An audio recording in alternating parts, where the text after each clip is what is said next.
Salut YouTube, comment ça va? On se retrouve aujourd'hui pour, j'ai envie de dire un petit book haul, mais pas si petit que ça parce que je vais te présenter 23 livres, rien que ça. Je vais commencer par les achats les plus anciens qui remontent au mois de décembre parce que j'avais fait un No Buy November. J'ai acheté quelques bouquins en janvier et puis il me semble, est-ce que j'en ai acheté en février? Non, pas encore. J'en ai acheté mais je les ai pas encore reçus. Allez, c'est parti.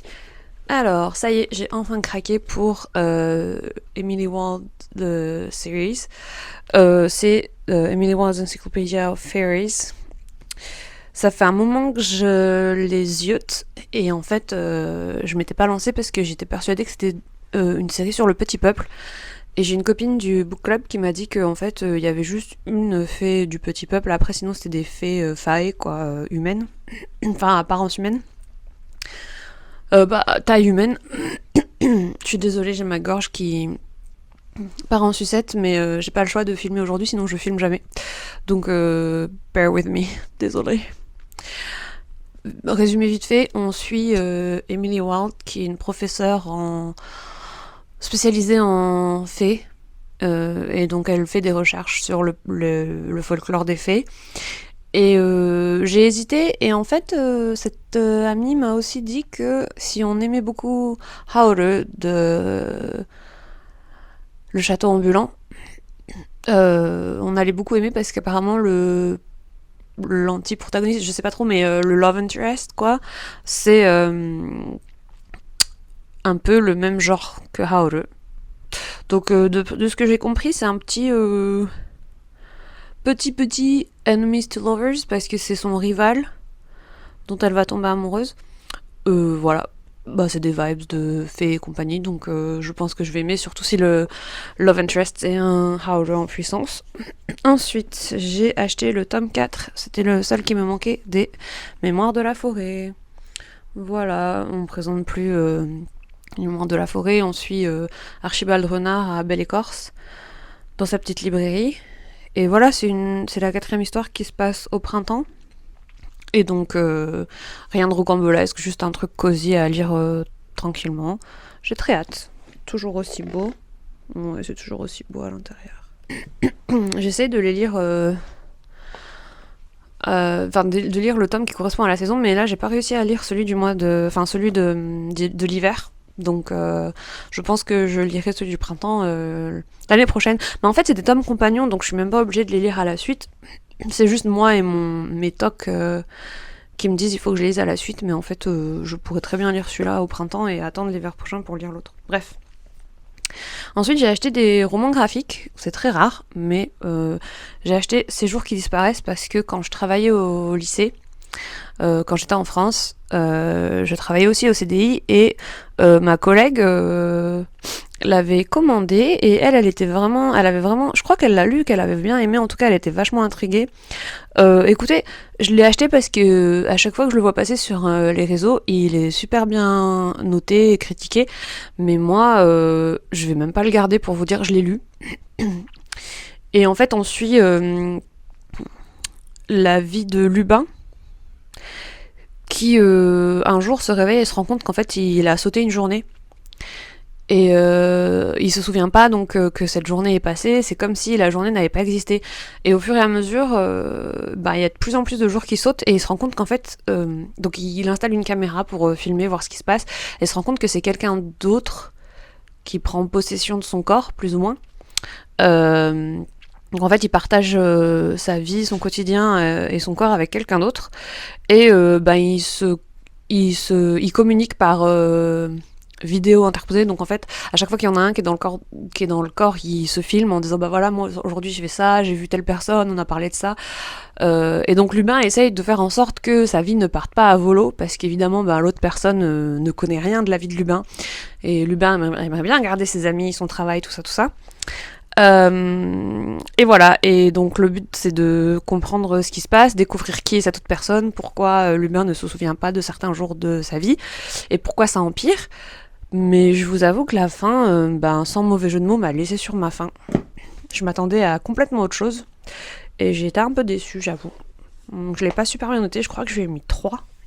Et encore, maintenant que j'y pense, je crois que j'aurais dû mettre 2. Ouais, ça me déçoit un peu. Enfin, ça me déçoit de moi, quoi. J'aurais vraiment aimer, mais c'est pas le cas.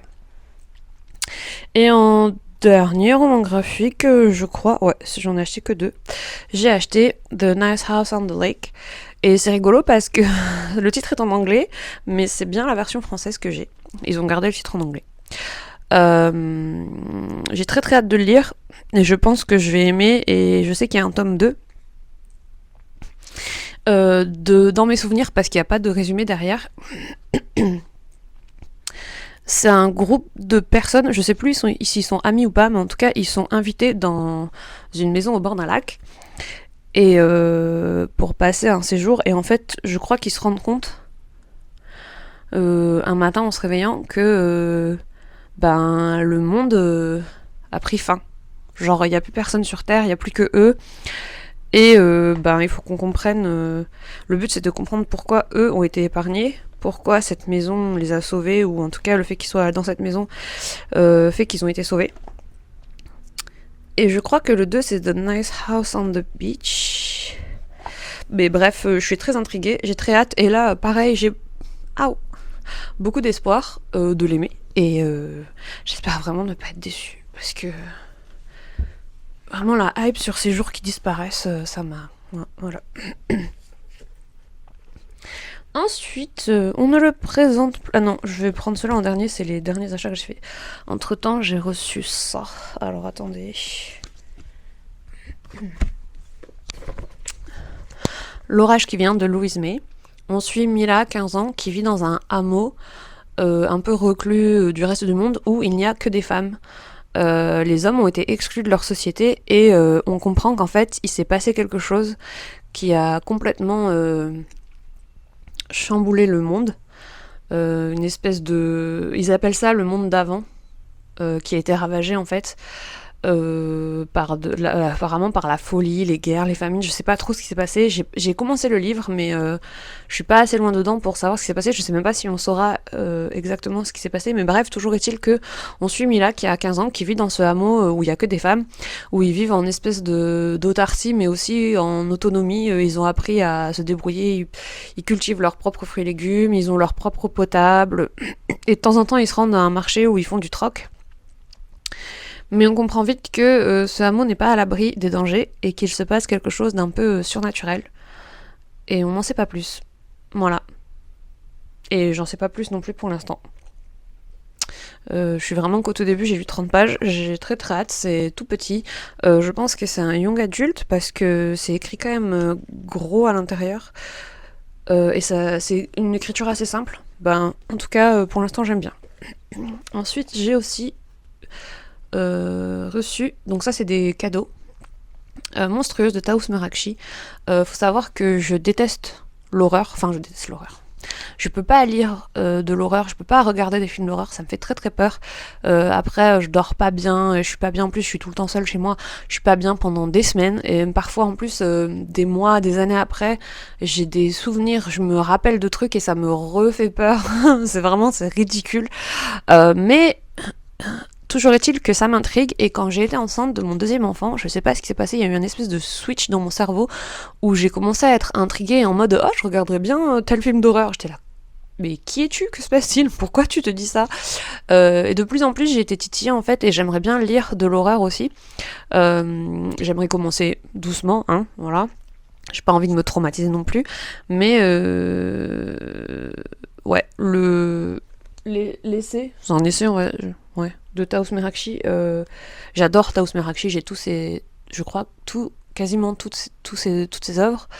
Donc voilà, je suis très intriguée, j'ai envie de le lire, j'ai envie de savoir ce qu'elle a à dire sur l'horreur, et j'aimerais qu'elle me donne encore plus envie en fait d'en lire, voilà. Et peut-être qu'après la prochaine étape, ce sera d'en regarder. Ensuite, qu'est-ce que j'ai? Ça c'est... non, dans la même veine que j'ai laissé là-haut. Oui, parce que je croyais que je l'avais déjà présenté, et en fait non. Oh là là là là, ça va pas du tout. J'ai acheté Du coup, avant de recevoir, non, avant, après, avant de recevoir Monstrueuse de Taos Merakchi, pardon, Taos, je suis désolée, Why I Love Horror, que j'ai trouvé dans ma librairie. Monstrueuse, c'est mon frère qui me l'a ramené de France quand il est venu au Japon. Euh, et pareil, en fait, c'est la même chose, mais version anglaise. Et enfin, c'est la même chose un peu différent. Là, l'essai de Taos, je crois que c'est que Taos qui parle. Cet essai, ça regroupe plein d'auteurs du genre qui expliquent pourquoi ils aiment l'horreur, comment ils en sont arrivés à s'intéresser à l'horreur, à aimer ça et à écrire de l'horreur. Voilà. J'avais commencé à le lire, je l'ai laissé un peu de côté, mais je trouve ça fascinant et je crois que ça recoupe un peu. Je pense que Taos a dû le lire, je crois que je l'ai vu passer sur son compte en plus, je suis pas sûre à 100%, mais je crois que ça se recoupe un peu. En fait, elle fait le parallèle avec les productions horrifiques et ce qui se passe dans le monde au moment où ces productions ont lieu. Donc en gros, en fonction du genre de l'horreur qui cartonne au moment où ça cartonne, ça reflète ou c'est en parallèle avec les atrocités qui se passent dans le monde, plus ou moins, de ce que j'ai compris. Et c'est un peu ce qui se dit là, j'ai pas lu combien j'ai lu de pages. J'ai pas lu énormément, j'ai lu, ouais, pareil, 30 pages, et pour l'instant, c'est ce qui ressort de ça, quoi. Ensuite, est-ce qu'on le présente un classique Barjavel, La Nuit des Temps? Je l'ai acheté parce que je ne l'ai jamais lu, mais ça fait longtemps que j'ai envie de le lire, pareil, depuis que j'ai bossé au CDI dans mon ancien lycée. Et à la base, on avait prévu avec les copines du club de lecture de se lire ça en lecture commune au mois de mars, parce que mars martien, ça nous faisait rire. Mais on a changé d'avis parce qu'en mars, le 8 mars, c'est la journée internationale des droits des femmes. Et du coup, on a décidé de lire un roman féministe, il me semble que c'est un roman. Les oragés. Les orageuses. Ouh là là, non, pas les oragés, ça ne fait aucun sens. Les orageuses. Mais du coup, on a repoussé Barjavel à avril. Et voilà. L'Antarctique, à la tête d'une mission scientifique française, le professeur Simon ford la glace depuis ce qui lui semble une éternité. Dans le grand désert blanc, il n'y a rien, juste le froid, le vent, le silence. Jusqu'à ce son, très faible, à plus de 900 mètres sous la glace, quelque chose appelle. Dans l'euphorie générale, une expédition vers le centre de la Terre se met en place. Un roman universel devenu un classique de la littérature, mêlant aventure, histoire d'amour et chronique scientifique. C'est un peu de la sci-fi, quoi. C'est pour ça qu'on l'avait mis en mode Mars martien. Pour ceux qui savent pas de quoi ça parle, je pense que vous n'êtes pas nombreux, mais donc c'est des explorateurs qui découvrent dans une espèce de capsule, il me semble, un homme et une femme qui sont figés dans le temps, et ils décident de les réveiller et de les interroger. Et il me semble que ça reflète bien la société. Il me semble qu'ils sont extrêmement sexistes avec la femme et que les seules choses qu'ils font, c'est commenter son physique et ce genre de choses. Et oui, donc les deux personnes qui sont figées dans le temps sont un couple. Un homme et une femme qui étaient ensemble au moment où ils sont fait figer dans le temps. Je sais pas exactement quel terme utiliser, s'ils n'ont pas été congelés, cryogénisés, mais bon voilà. Ensuite, j'ai acheté Tous les silences ne font pas le même bruit de Baptiste Beaulieu. Baptiste Beaulieu que j'adore. J'ai ses autres romans. Je n'ai pas encore ses romans graphiques, mais je compte me les procurer quand mon aîné sera un peu plus grand et que je pourrai les lui lire. Même si je pense que c'est adapté aux adultes aussi, mais c'est quand même des messages à faire passer aux enfants. Donc voilà. Dans le club de lecture, on est fan, on l'adore, c'est notre chouchou. Si vous ne connaissez pas, pitié, allez le suivre sur les réseaux sociaux, il est incroyable. Et voilà, tu as 9 ans, un dimanche soir en famille, tu regardes un film qui se moque d'un couple d'hommes. Qu'y a-t-il de si drôle? Tu deviens un adolescent qu'on insulte, sale pédé. Te voilà jeune homme, tenant la main de ton amoureux au risque d'être tabassé. Tu es désormais un père, un médecin révolté, un écrivain qui ne peut plus se taire. Cette histoire est celle d'un homosexuel aujourd'hui en France, mais c'est aussi l'histoire d'une différence que vivent celles et ceux qu'on stigmatise pour leur apparence, leur couleur de peau, leur identité, leur façon d'aimer et de vivre. Voilà, donc Baptiste Beaulieu, c'est un médecin et écrivain qui est homosexuel, qui est papa d'un petit garçon avec son compagnon, ou son mari, désolé, je sais pas si je crois qu'ils sont mariés, voilà. Et donc c'est un peu autobiographique. Voilà, c'est son histoire.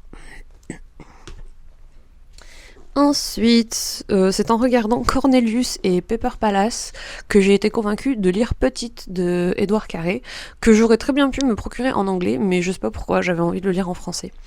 Et de ce que j'ai compris, ça retrace l'histoire en fait de Madame Tussaud. Je sais pas si vous connaissez le fameux musée de statues de cire à Londres, qui est le premier, il me semble. Et il y en a un à Paris, il y en a un ici à Tokyo. Je sais pas où il y en a dans le monde, mais voilà, le premier, l'original, c'est celui de Londres. Et visiblement, ça retrace sa vie, en fait. Probablement romancée, j'imagine, mais voilà. Marie Groscholz est si petite qu'on l'appellera Petite. Née en Alsace en 1761, l'orpheline ne trouve sa place dans la vie qu'au service du docteur Curtius, sculpteur sur cire. On s'arrache alors dans la bonne société ces portraits confondant de ressemblances. La mode est telle que les petits pas de Marie la mèneront à Versailles auprès d'Élisabeth, sœur du roi. Lasse, la Révolution, elle aussi, a ses têtes et elle veut les faire tomber. Marie échappera à la guillotine en confectionnant les masques mortuaires des plus grands. Louis XVI, Marat, Robespierre, le sang coule et Marie pétrit la cire, un destin qu'elle poursuivra jusqu'à Londres sous le nom de Madame Tussaud. Voilà, j'ai pas besoin d'en dire plus. Ensuite, cette bricasse, La maison dans laquelle, de Mariam Petrosian. Je sais pas, j'ai tellement envie de le lire cette année, mais il est tellement énorme, je sais pas si je vais réussir. Pareil, je crois que c'est en regardant la chaîne de Cornelius et Pepper Palace que ça m'a grave donné envie. Il me semble aussi que Oriane en parle sur sa chaîne, mais je suis plus très sûre. Toujours est-il qu'ils m'ont grave donné envie. Il n'y a pas de résumé à l'arrière, mais dans mes souvenirs, on suit une bande de petits garçons, je crois que c'est que des garçons, qui vivent dans une maison. Je sais plus s'ils sont orphelins, mais en tout cas, ils vivent là, c'est une espèce de pension, quoi. Et je crois qu'ils ont tous des spécificités, je sais pas, des handicaps ou des maladies, ou peut-être que c'est un peu surnaturel, je suis même plus sûre, mais voilà, ils ont tous des petites particularités et ils vivent ensemble dans cette maison où on s'occupe d'eux. Donc ils vivent pas en famille, c'est pour ça que j'ai eu un doute s'ils étaient orphelins, ou en tout cas ils sont plus dans leur famille, quoi. Bref, je me répète, grosso modo c'est ça l'histoire, et en fait on n'a pas de timeline, on sait pas où on est dans l'univers, enfin on sait pas dans quel pays on sait pas à quelle époque on est, et on est juste dans cette maison. Il me semble que tout se passe dans la maison. Et j'ai très très hâte, ça m'intrigue beaucoup. Ensuite, on ne la présente plus, La Société très secrète des sorcières extraordinaires, pareil, que j'aurais pu me procurer en livre de poche, donc en version beaucoup plus petite en anglais, mais je sais pas pourquoi, bah pareil, j'avais envie de Sangu Mandana, j'avais envie de le lire en français.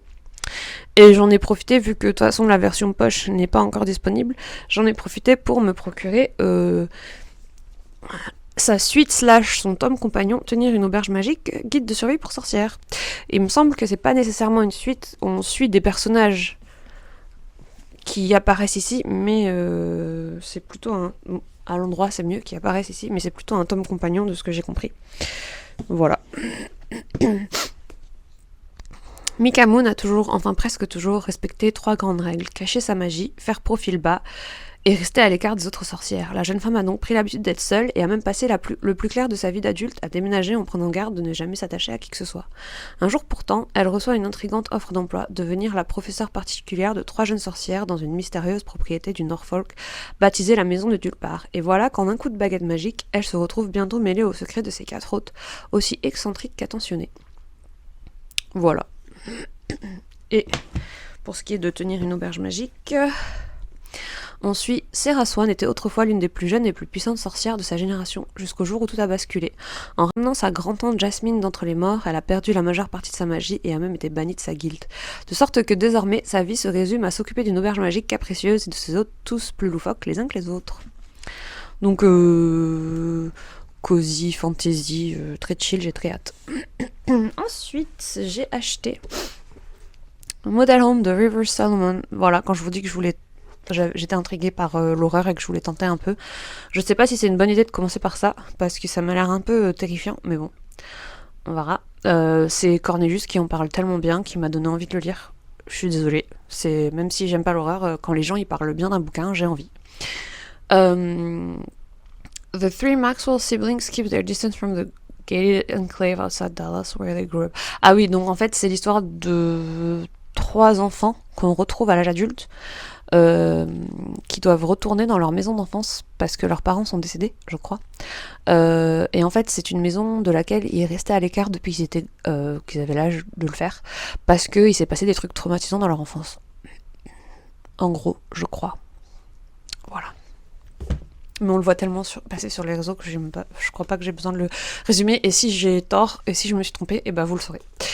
Ensuite, j'ai acheté Four Seasons in Japan, toujours pareil, de Nick Bradley. Ça fait longtemps, celui-là, qui me fait de l'œil. Et là, ça y est, j'ai craqué. Je l'ai vu, j'ai dit, oh, ça y est, il me le faut. Parce qu'ils l'ont pas tout le temps à la librairie, là. Ils ont pas, comment dire, les stocks fluctuent et parfois ils ont un livre, puis ils l'ont plus pendant quelques temps, puis ils l'ont de nouveau. Et parfois ils l'ont et en fait si vous l'achetez pas au moment où ils l'ont, bah après ils l'ont plus. On suit Flo pendant 1 an au Japon, voilà. À Tokyo, mais aussi ici ils disent dans le Japon rural. Donc histoire de vie. Ensuite j'ai acheté le Château solitaire dans le miroir de Tsujimura Mizuki. Celui-là, c'est un roman jeunesse. Et ça fait quelques années que je l'ai vu passer. Je sais plus du tout où. Et ça fait quelques années qu'il est dans ma wishlist. Et là, je suis tombée dessus par pur hasard. Et je me suis dit, ben, c'est pas un hasard. C'est le destin, il me le faut. Il est pas mal épais quand même. Il fait, ouais, un peu plus de 500 pages. Et donc, on suit Kokoro, qui un jour se rend compte que le miroir de sa chambre se met à scintiller. À peine l'a-t-elle effleuré qu'elle se retrouve dans un château digne d'un conte de fées. Là, une mystérieuse fillette au masque de loup lui révèle qu'elle dispose d'une année pour accomplir une quête fantastique, lui permettant de réaliser un seul et unique souhait. Seulement, 6 autres adolescents ont le même objectif que Kokoro. Je suis pas trop dans le mood pour ce genre de lecture, là tout de suite, mais j'ai quand même très hâte de le découvrir. Ensuite, j'ai acheté My Year of Rest and Relaxation de Otessa Moshfegh, qu'on a pas mal vu passer sur les réseaux aussi. Elle a tout ce qu'on peut désirer, elle a une super vie, elle a juste, on va pas minimiser, elle a perdu ses parents. Apparemment, son petit ami qui travaille à Wall Street ne la traite pas très bien et elle a une relation sadomaso avec sa meilleure amie. Je pense qu'elle prend un break de tout ça pendant 1 an. Elle décide de rien faire, je crois. J'en sais pas plus, mais ça me suffit. Ensuite, La vie après Birkenau de Simone Weil, propos recueillis par David Teboul. J'ai pas besoin d'en dire plus, hein. C'est Simone Weil qui a réchappé à Birkenau et qui raconte comment c'était dans les camps, de façon très succincte, hein, il est minuscule, mais elle raconte sa vie dans les camps et comment elle a fait pour continuer à vivre après, alors qu'il ne lui restait plus que 2 de ses sœurs. Ses parents et son frère n'ayant pas réussi à sortir vivants des camps. Voilà. Je l'ai lu. Je lui ai mis 5 étoiles juste parce que on peut pas ne pas mettre 5 étoiles à ce genre de lecture.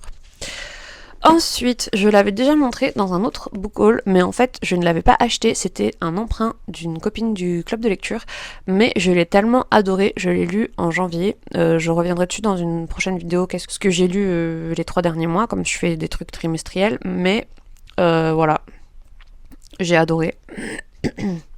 Alors, attention, j'ai adoré. C'est une lecture très dure.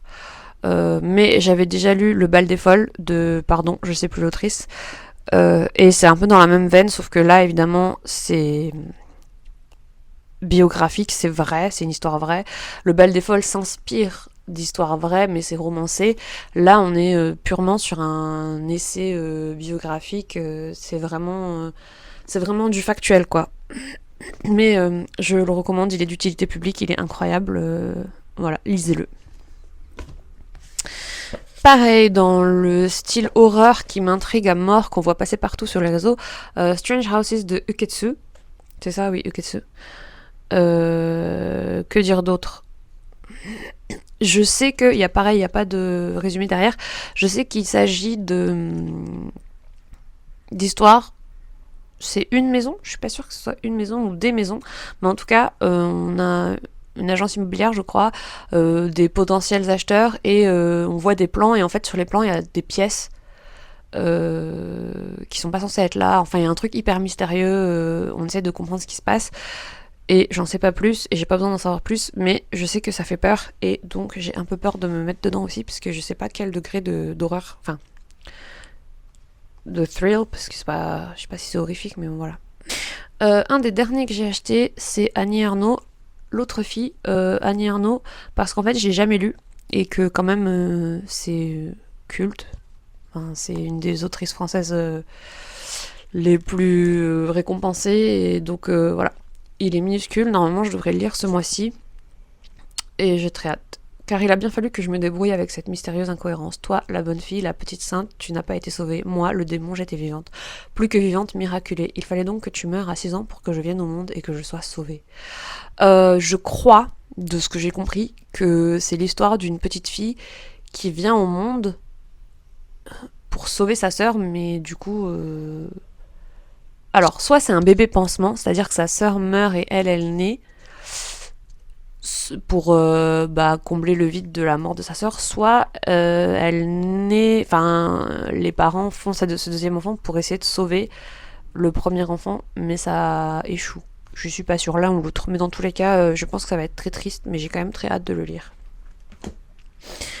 Ensuite, moi qui n'ai pas connu les hommes en français, en anglais, I Who Have Never Known Men de Jacqueline Hartmann. Je suis très triste parce que Jacqueline Hartmann, c'est une autrice francophone, mais dans la librairie, il n'avait pas le livre en français, donc je l'ai pris en anglais.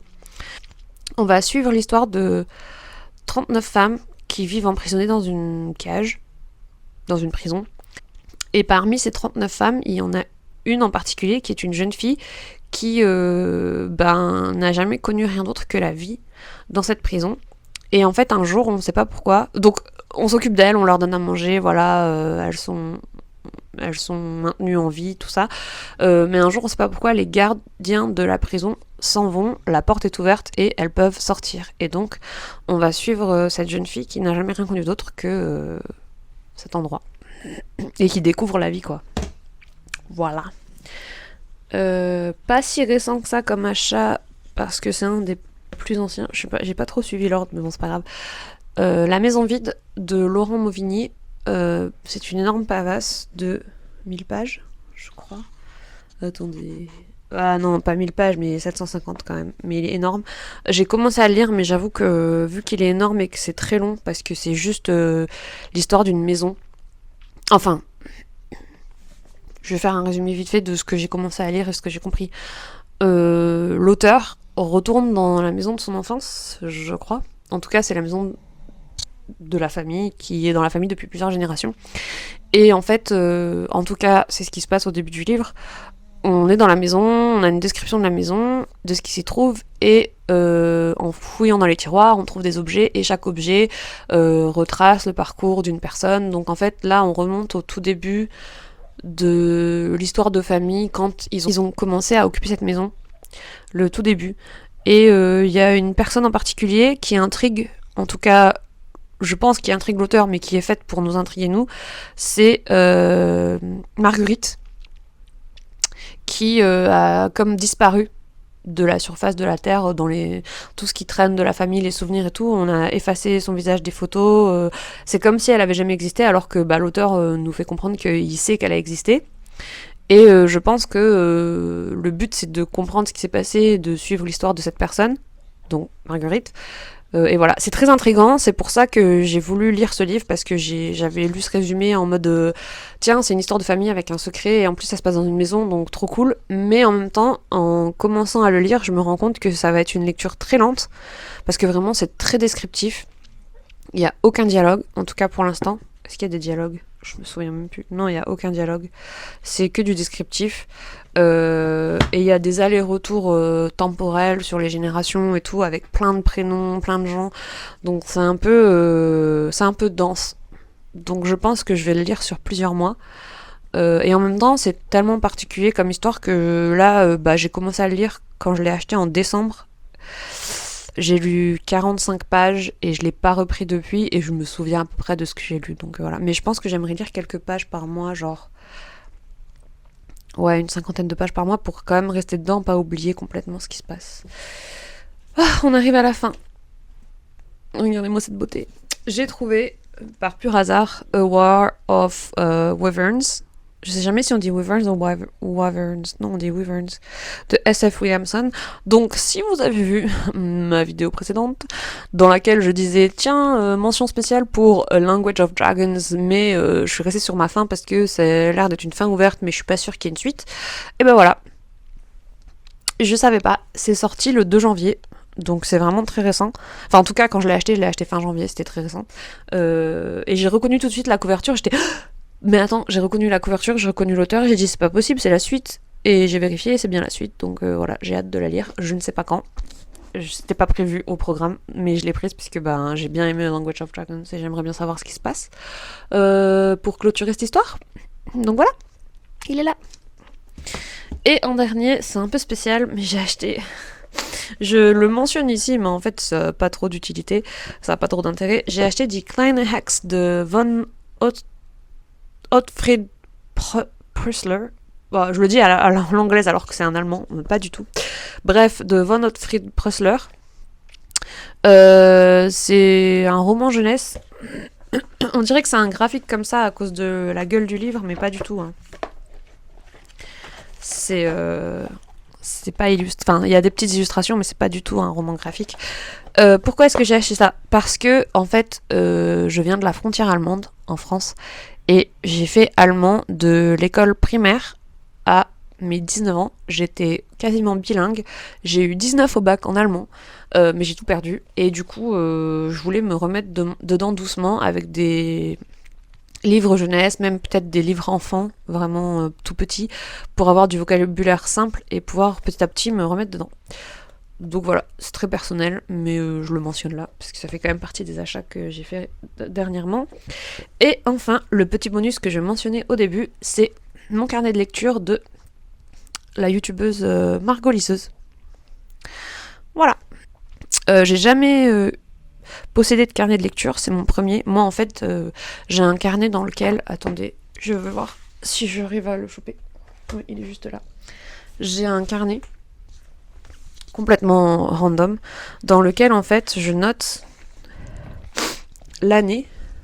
Je sais pas si on va voir. Ouais, là. Oh là là, mince. L'année. Et après, en fait, tous les bouquins que j'achète chaque année. Et après, j'ai un code couleur en fonction de l'année à laquelle je l'ai lu.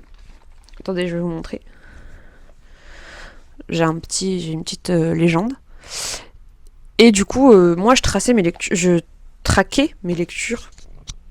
Je traquais mes lectures comme ça. Et j'ai même fait une wishlist à l'arrière parce que des fois, les livres sur Amazon, ça bug et ils disparaissent. Bref, c'est pas le propos. Je traquais mes lectures comme ça et c'est vrai que j'écrivais pas spécialement... de ressenti, ce que j'avais pensé de mes lectures, le genre, tout ça. Je mettais juste un cœur quand c'était un coup de cœur. Je l'ai barré quand c'était des DNF. Mais je me suis dit, pourquoi pas tenter de tenir un carnet de lecture. Et en même temps, ça soutient Margot. Et j'aime beaucoup Margot, c'est ma booktubeuse préférée, donc voilà. C'est tout. Il est trop beau. Il y a des petits trucs super cosy dedans. Il y a des petits jeux, des recettes. Il y a beaucoup de coloriage. C'est très très interactif et fun. Je suis agréablement surprise. Je pensais que ce serait un bête carnet de lecture avec juste des listes à faire et pas du tout. Donc je suis ravie. Voilà, c'est tout pour moi. On se retrouve quand? Et ben à la fin du mois ou début du mois de mars pour justement mes lectures de ces 3 derniers mois. Allez, je vous souhaite de bonnes lectures. À bientôt!